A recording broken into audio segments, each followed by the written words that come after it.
21 April ভারতে আসছেন Tesla CEO Elon Musk. পরের দিন অর্থাৎ 22 এপ্রিল প্রধানমন্ত্রী নরেন্দ্র মোদীর সঙ্গে সাক্ষাৎ করবেন তিনি। পরে দেশের স্টার্টআপ সংস্থার কর্ণধারের সঙ্গে কথা বলবেন তিনি।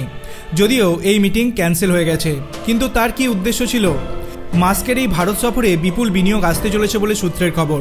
জানা গিয়েছে 200 থেকে 300 কোটি ডলারের বিনিয়োগের কথা ঘোষণা করতে পারেন তিনি। শুধু তাই নয়, ভবিষ্যতে ভারতে অন্তত 2000 থেকে 3000 কোটি বিনিয়োগের বার্তাও দিয়ে যেতে পারেন তিনি।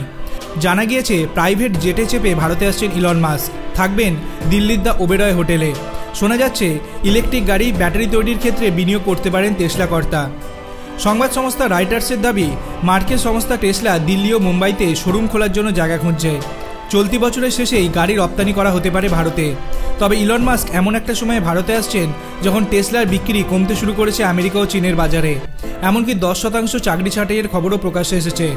ভারতে এসে ইলন মাস্কের কী কী পরিকল্পনা আছে সে ব্যাপারে কোনো তথ্যই সেভাবে প্রকাশ করা হয়নি।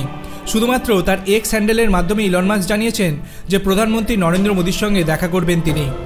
বন্ধুরা, ইলন মাস্ক যদি ভারতে আসে তার টেসলা প্রজেক্টের সঙ্গে সঙ্গে কি স্টারলিংক প্রজেক্ট নিয়েও কথা বলবে এবং ভারতে কতটা কর্মসংস্থান করতে পারে ইলন মাস্ক?